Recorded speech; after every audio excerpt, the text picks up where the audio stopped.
السلام عليكم ورحمة الله. وصفتنا لهذا اليوم هي كيش بالدجاج. هيا تفضلوا معايا باش نشوفوا المقادير وطريقة التحضير.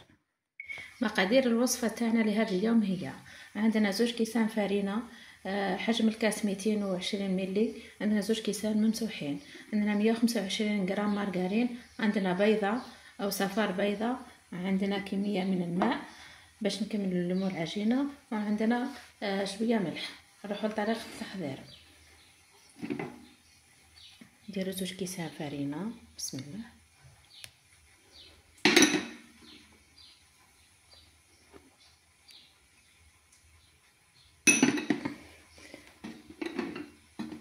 نضيفو زبدة،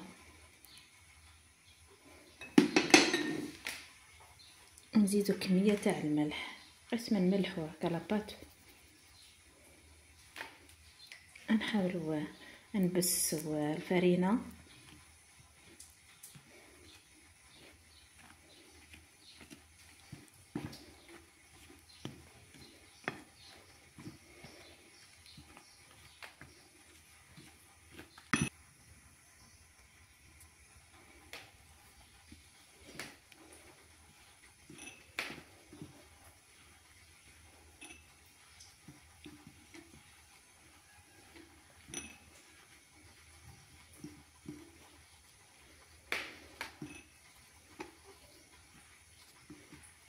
نحاولوا ندخلوا المارغرين في الفرينة مليح، ومن بعد نضيفوا البيضة تاعنا.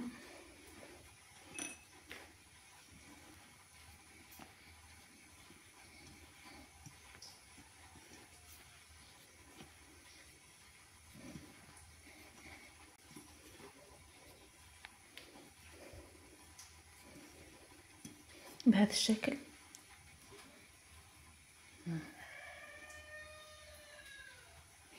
لوحوا البيضة. بسم الله. انا نقصت شويه من البياض باش تجينا مبسه.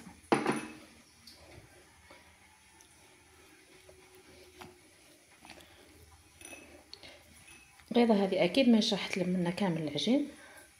نزيدو شويه ماء على حساب العجينه، ماشي شرط سما كاين قياس للماء.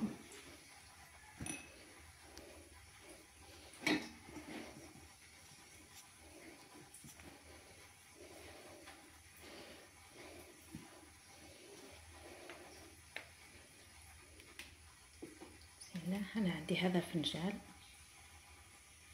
نلوح بشويه.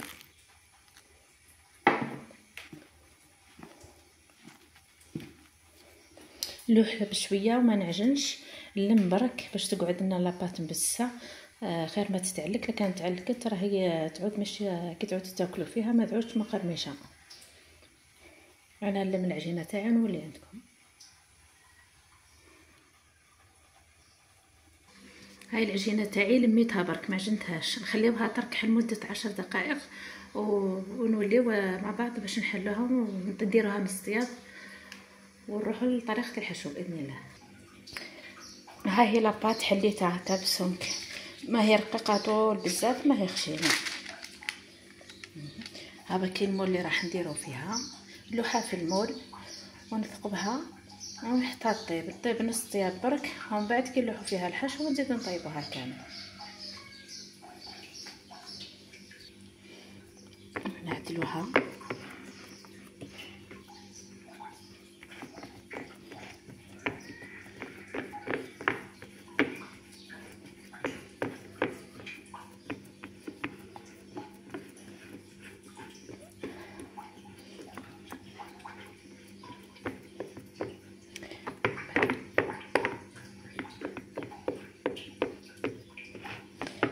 انا دوك نعدلها كي عاد راني نخدم فرديت ونصور، كون نعدلها ونرجع عندكم نحي لها الحاشيه هذه الزايده كامل ونعدلها. هنا نروحوا لطريقه تحضير الحشو اللي راح نحشيو به الكيش تاعنا. نلوحوا شويه زيت. بسم الله. خليوها تسخن ونلوحوا البصله تتقلى. كميه البصل انا درت لهنا حبه بصله كبيره تكون مفرومه، ماهيش مرحيه طول حتى يخرج منها الماء، وماهيش قادره تقصوها عادي بالسكين. بسم الله.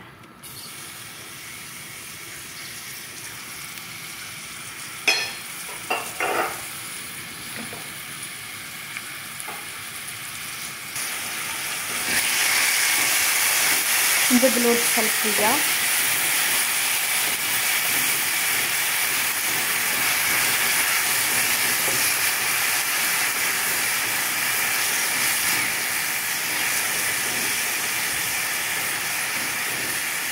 نخليه يذبل شويه ونديرو له 200 غرام تاع اللحم مفروم. اللي عنده لحم مفروم ولا اللي عنده سكالوب مرحي. راح ندير دجاج سكالوب مرحي وما يساوي نصف صدر دجاج اللي يسع يتقلى مليح، ومن بعد نضيفوا له لحم مرحي او سكالوب مرحي. هنا البصله راهي ذبلت، نزيد نضيف الكميه تاع الدجاج اللي راهي عندنا، نحاول نحلها هكا بالطريقه هذه ونخليها تتقلى مع البصله. واكيد نضيف لها الملح فقط، لانه من بعد راح نديرو كريمه البيشاميل ونداويها هكا.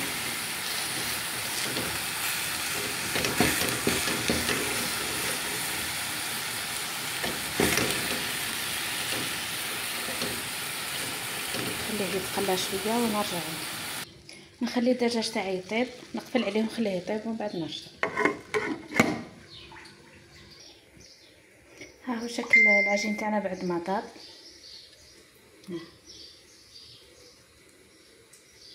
ها هو حافظ على الشكل تاعو. ها هو الدجاج تاعنا بعد ما طاب هو والبصله، نخليوه هكا في صحن وحده ونروحو نديرو كريمه البيشاميل. هنا في نفس المقله اللي قلينا فيها الدجاج نديرو مغرفه كبيره تاع مارغرين او مغرفه ونص، نخليوها تذوب ونلوحو عليها 2 ملاعق تاع فرينه ونحمصوها مليح. راكم تشوفوا معايا هنا 2 ملاعق تاع فرينه نخلطو ونحمصوها مليح المارغرين.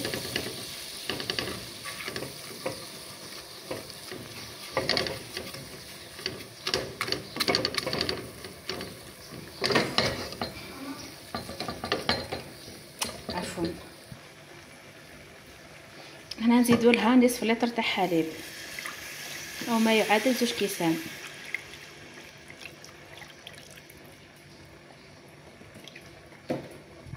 نحاولوا نخلطوا مليح.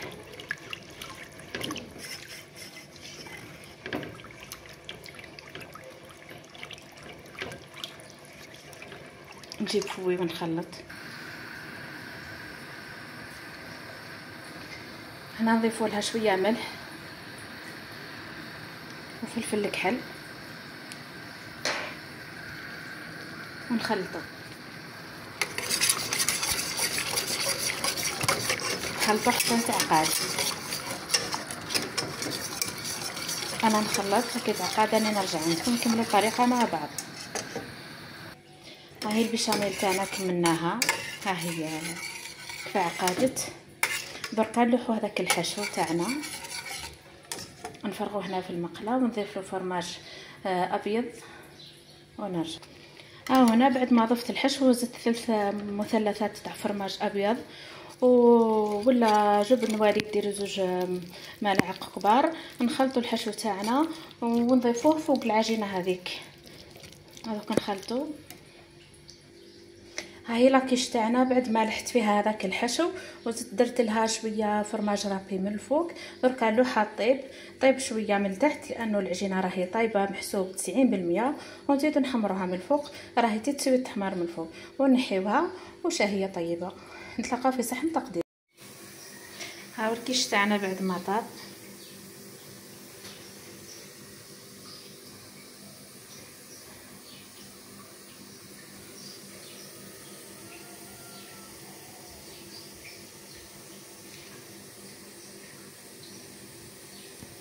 دوك نقسم تشوفوا القوام تاعو من داخل. ها هو كي جا ما شاء الله، والبنه ولا غير يسخف الله يبارك. ها هو القوام تاعو من الداخل. الصوره ولا ما عطاتو حقو.